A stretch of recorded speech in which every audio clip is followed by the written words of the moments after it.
Hey everybody, this is Mike with Free Roaming Photography, and in this video I am discussing how Yellowstone National Park became the first national park in the whole world. And would you believe that it was actually the product of corporate greed? If you're interested to find out how, keep watching. But just a quick reminder that I do offer private photography workshops in both Grand Teton and Yellowstone National Parks. So if you're interested in more history or geology or wildlife and photography lessons in either park, check out the link in the description for more information on that.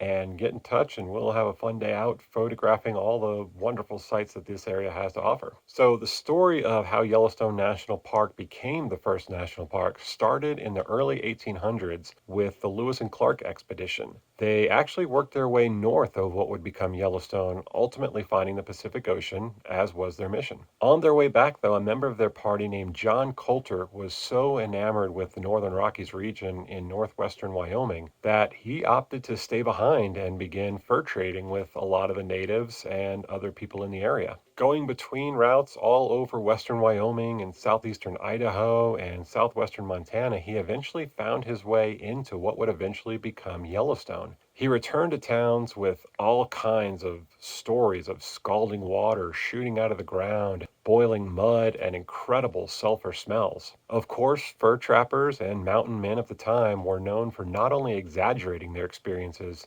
but sometimes even making them up completely just for fame and recognition. As such, this supposedly fictional place was nicknamed Coulters Hell, since it sounded like he had just eaten something he wasn't supposed to and had a bad experience. But as the decades went on, more and more stories sharing striking similarities to John Coulter's accounts began to emerge. The stories had become such massive urban legend that they were now even reaching the federal government back east. The government was ready to send out an expedition to put the rumors to rest, but then the Civil War broke out. But once the war was over, three expeditions set out for northwestern Wyoming, not quite sure exactly what they'd find. One of these was the Hayden Expedition, for which the popular and scenic Hayden Valley is named after. Participating in this exhibition were two artists, one a young and unknown painter at the time named Thomas Moran, the other a photographer named William Henry Jackson. Just as a quick side note, nothing in Jackson Hole is actually named after William Henry Jackson. If you're curious about which other Jackson that area is named after, be sure to check out my other video on that very subject. But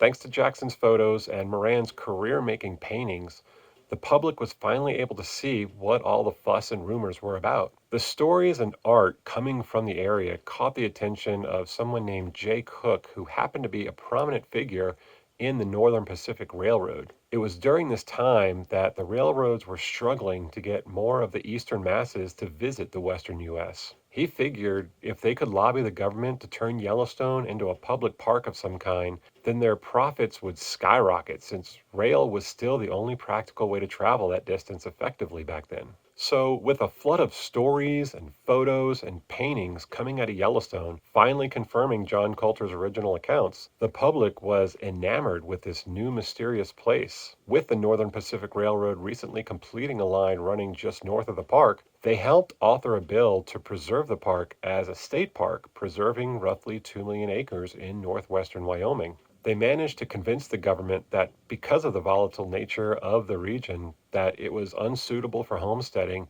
and so its only real value was in public enjoyment. The bill was passed quickly and rather unceremoniously and was signed into law in 1872, just 2 years after the first expedition. The only problem was that Wyoming, where the boundary lines for the park were drawn, was not yet a state. That wouldn't happen until 1890. So, as a temporary measure, the park was termed a national park since Wyoming was still just a territory. But by the time Wyoming became a state, the idea of something larger than a state park that belonged to the whole country really caught on with the public, partly in thanks to people like John Muir. And so, not only did the designation stick, but more were created from massive public demand, and the rest is history. Of course, this video doesn't include the creation of the National Park Service, which is the subject of another video, but in essence, that is the story of how Yellowstone became a national park and how many more followed in its example. So I hope you found this video entertaining and informative, and just a quick reminder that I do offer private photography workshops in both Grand Teton and Yellowstone National Parks. So if that's something you're interested in, be sure to check out the link in the description. If you like this video, please like and subscribe. And if you have any other questions or comments, definitely feel free to leave them down in the comments below. Thank you for watching and happy trails.